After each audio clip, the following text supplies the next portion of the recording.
과학은 고정된 지식의 창고가 아니라 새로운 발견과 연구의 반복입니다. 그렇기 때문에 변화하는 과학 트렌드에 관심을 갖고 그 내용을 알아가는 게 중요한데요. 그래서 사이언스 포럼이 야심차게 준비한 과학의 달 특별기획 2022년 과학기술 현재를 말하다 전문가 세 분과 인사 나눠보겠습니다. 안녕하세요. 안녕하세요.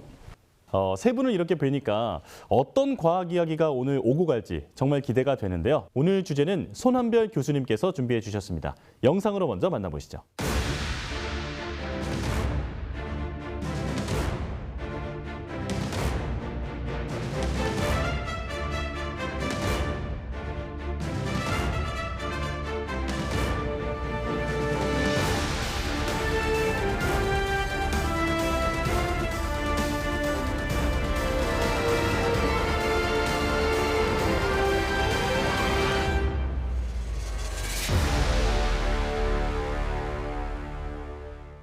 네, 교수님 오늘 주제가 심오하기도 하고 조금 무겁기도 합니다. 시작하기에 앞서서 시청자 여러분께서 강연에서 집중해서 들어야 할 포인트가 있을까요? 네, 전쟁의 변화에 대해서 우리가 기술이 먼저냐 아니면 전략이 먼저냐에 대한 고민들을 많이 하는데요. 그 전략과 기술의 관계에 대해서 관심 갖게 들어주시면 좋을 것 같고요. 두 번째는 어떤 과학기술이 미래의 전쟁 양상을 변화시킬 것인지를 같이 살펴보면 좋겠습니다. 네, 그럼 무대로 모셔서 자세한 얘기 들어보겠습니다. 네.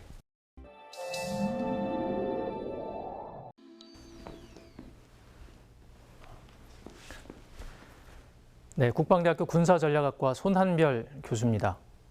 전쟁이 과학기술의 발전을 가져오기도 하고 과학기술이 전쟁의 양상을 바꾸기도 합니다. 그래서 과학기술은 새로운 전쟁의 문을 연다고 말합니다. 지난 2월 24일 러시아가 우크라이나 영토를 침공하면서 전쟁이 발발한 지 벌써 한 달 반이 지났습니다.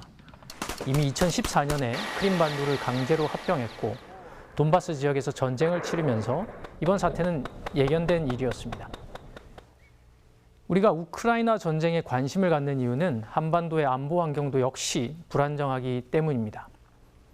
이 전쟁과 과학기술이라는 오늘의 주제에 초점을 맞추어 본다면 질문은 다가올 위협을 어떻게 예측하고 어떻게 대응할 것인가 하는 것으로 대변할 수 있을 것입니다.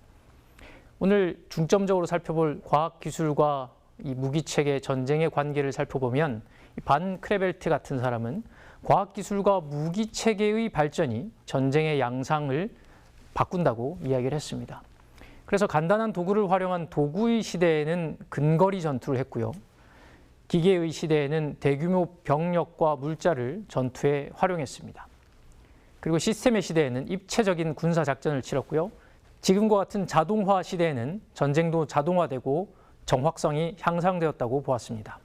이렇게 전쟁의 원인을 하나로 단정할 수 없듯이 전쟁의 양상을 결정하는 요인도 단정할 수 없습니다.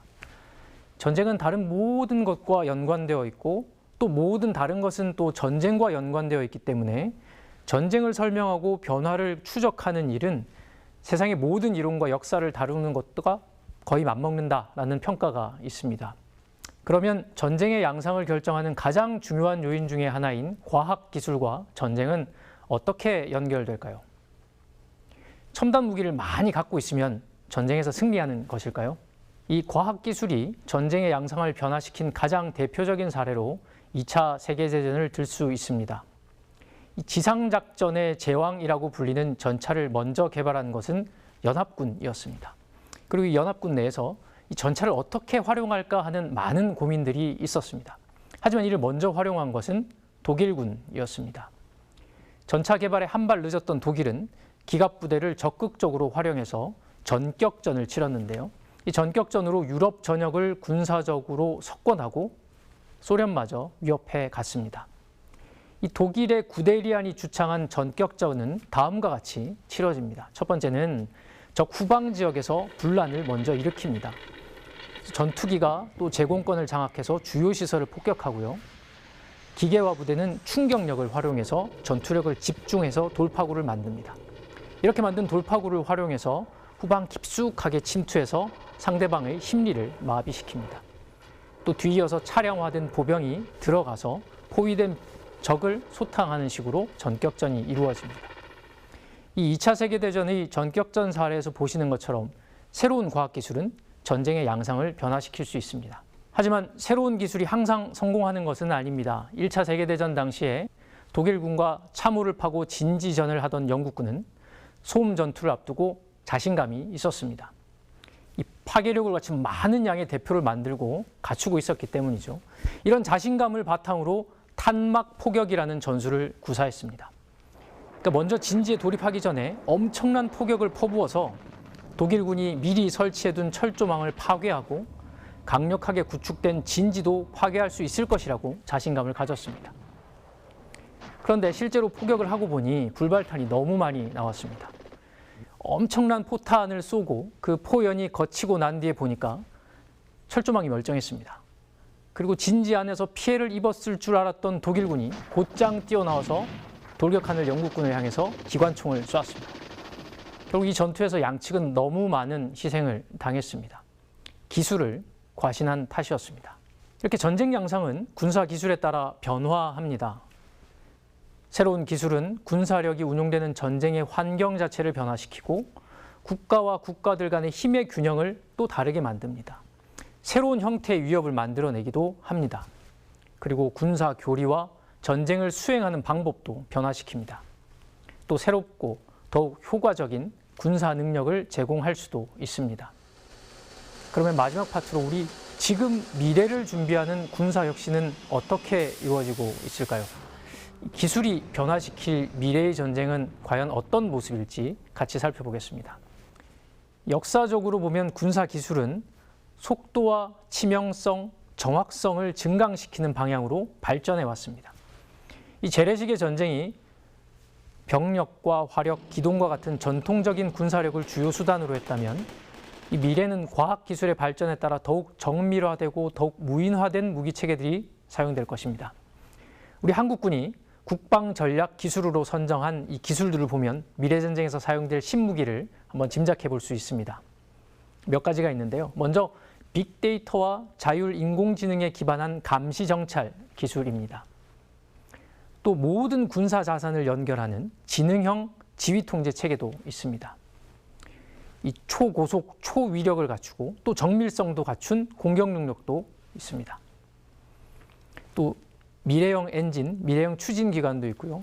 스텔스 기반의 무기 체계들도 있습니다. 네, 이러한 기술들은 미래의 전쟁을 크게 변화시킬 것으로 예상되는데 7가지 정도로 전쟁의 미래를 살펴보겠습니다. 먼저 이 미래 전장은 공간적으로 범위가 크게 확대될 겁니다. 그래서 땅과 바다, 공중이라고 하는 전장은 우주와 사이버 영역 그리고 사람들의 머릿속까지 인지 영역까지 확대될 겁니다. 이렇게 전장의 범위가 확대되면 전투의 현장은 분산됩니다. 그래서 전문성을 갖춘 전투 병력과 장비는 꼭 필요한 곳에 그리고 임무와 역할에 따라서 최적화되어서 배치될 겁니다. 그러니 이들을 공격하려면 더욱 정확한 타격 능력이 필요하고 신속한 결심과 높은 수준의 통합성을 요구하게 될 겁니다. 이 전장에서 더욱 중요한 변화는 감시 정찰이 무인 체계를 통해서 실행된다는 겁니다. 그래서 적의 행동을 감시하고 정보를 수집하는 모든 활동은 사실상 지구상의 모든 곳에서 이루어질 겁니다. 이미 정부와 기업은 대부분의 공공 영역에서 영상 정보와 신호 정보를 수집하고 있습니다. 다음은 미래전은 이 컴퓨터에 의해서 정보전 그리고 사이버전의 형태를 갖추게 될 것인데 이 방대한 수단으로부터 수집된 정보가 인공지능에 의해서 분석되고 생산될 겁니다. 그러면 인간은 기계가 제공하는 제한된 선택지 중에서 이제 결심만 하게 되는 거죠. 물론 이러한 중앙 집권적인 결심 체계는 또 적이 공격할 수 있는 핵심 목표가 될 수 있기 때문에 이 결심 체계를 얼마나 안전하게 방어할 수 있을지에 대한 방법도 필요할 겁니다. 이미 미사일과 어뢰가 정밀성을 갖추어가면서 사람에 의한 전투는 감소하고 있습니다. 그래서 거리에 의한 제약 요인으로부터 완전히 이제 해방되게 되는 거죠. 만약 무인 체계가 완전히 통제도 가능하고 또 자율적으로 전투도 하게 된다면 인간은 전투로부터 자유로워집니다. 전투의 피해로부터 해방될 겁니다. 기술이 변화시킬 전쟁의 미래 중에는 이런 전쟁을 빨리 진행하는 것도 있습니다. 이른바 4세대 전쟁론자들은 전쟁이 굉장히 장기화될 것이라고 우려합니다. 하지만 이 전쟁은 장기화될 수 있지만 전투력과 전투력이 직접 맞붙는 이 미래의 전투는 더 신속하게 진행될 겁니다. 이 통합된 지휘 통제 체계를 통해서 의사결정의 속도가 더욱더 빨라질 것이고요. 이 초음속 미사일, 레이저 무기와 같이 공격 자체의 속도도 빨라지고 있습니다. 우리 군이 추구하고 있는 동시 통합전이라는 개념은 이렇게 신속한 전투의 특성을 가장 잘 나타냅니다. 그렇다면 미래전에서 인간은 어떤 역할을 할 것인가? 먼저 안전한 지역에서 떠나지 않고 각자가 책임지고 있는 무인 무기 체계를 통제하면서 역할은 더욱더 전문화될 겁니다. 그래서 사람이 물리적인 전투에 투입되는 비율은 급격히 낮아질 겁니다.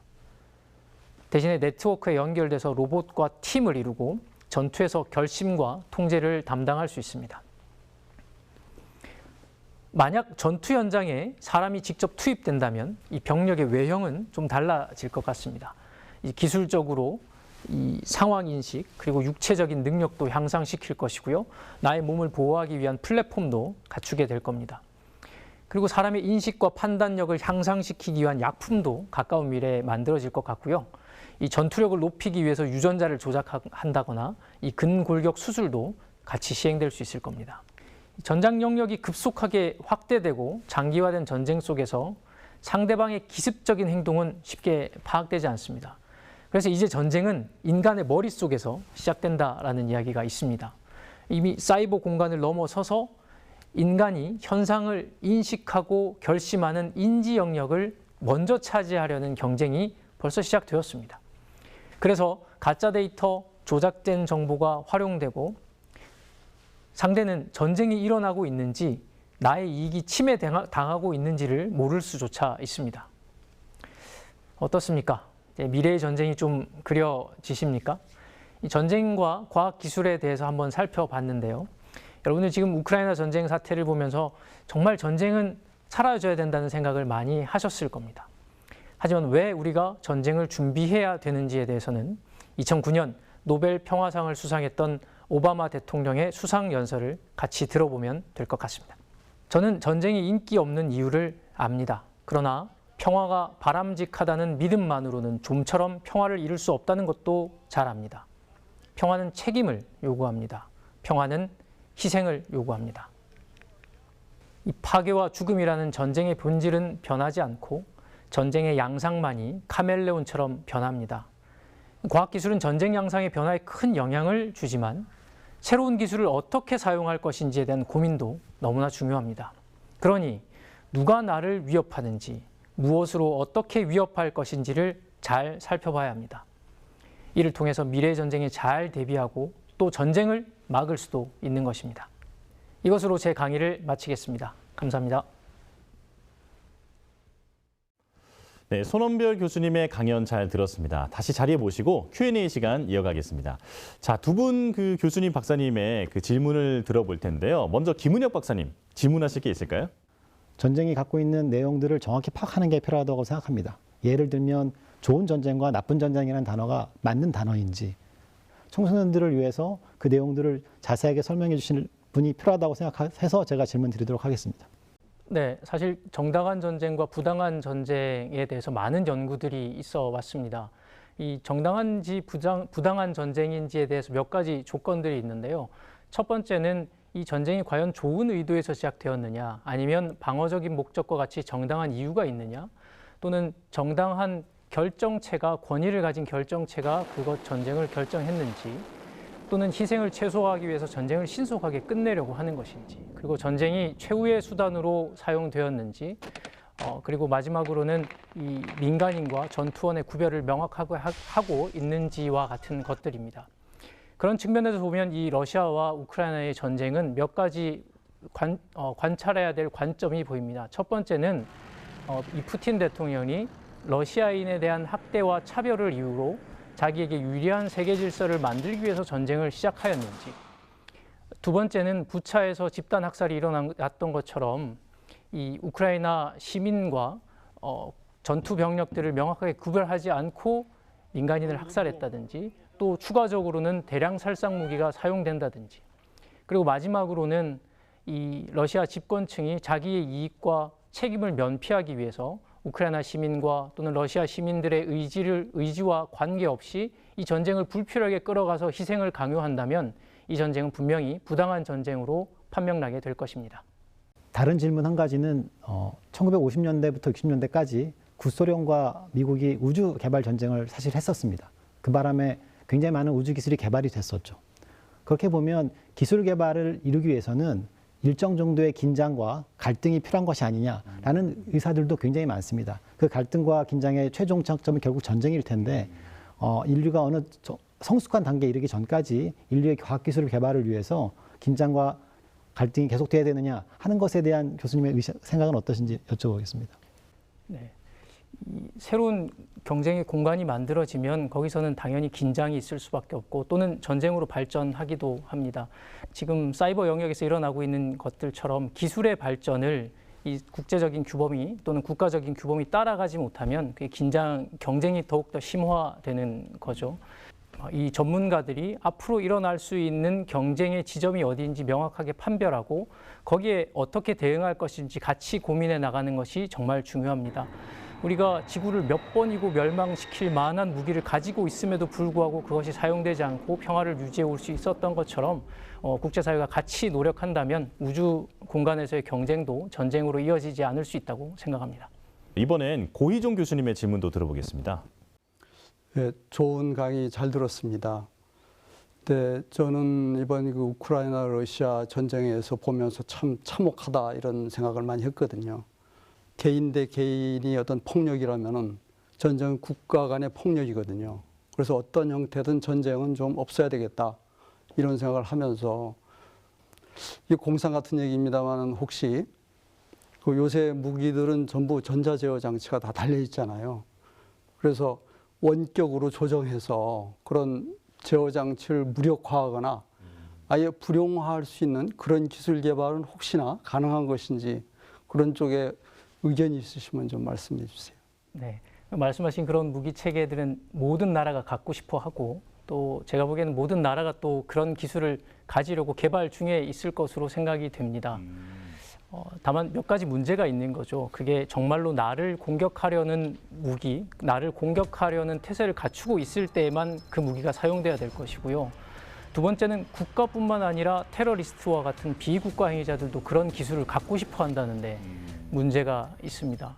결국은 전자전, 정보전, 그리고 사이버전을 통해서 발사되기 전에 무력화시키는 기술도 중요하지만 우리가 어떻게 하면 대화와 협력을 통해서 또는 내가 가지고 있는 강력한 힘을 통해서 상대방이 나를 공격하려는 의도를 가지지 못하도록 만드는 것, 그것도 같이 중요한 것 같습니다. 네, 이렇게 두 분의 질문까지 다 들어봤는데요. 자, 손한별 교수님, 오늘 사이언스 포럼에 출연해 주신 소감 한마디 부탁드리겠습니다. 네, 제가 항상 전략과 전쟁에 대해서만 연구를 해왔는데요. 오늘 과학기술을 전공하신 두 분, 또 특히 우주와 우리 식량 안보에 대해서 연구하시는 두 분 교수님과 함께 대화를 하다 보니까 정말 많은 영감을 얻었습니다. 좋은 기회 주셔서 감사합니다. 네, 좋은 말씀 들려주셔서 고맙습니다. 2022년 과학기술 현재를 말하다 특집 3부작으로 함께 했는데요. 네, 어느덧 마지막 인사를 드릴 시간입니다. 지금까지 함께해 주신 여러분 즐겁고 유익한 시간이었길 바랍니다. 시청해 주셔서 고맙습니다.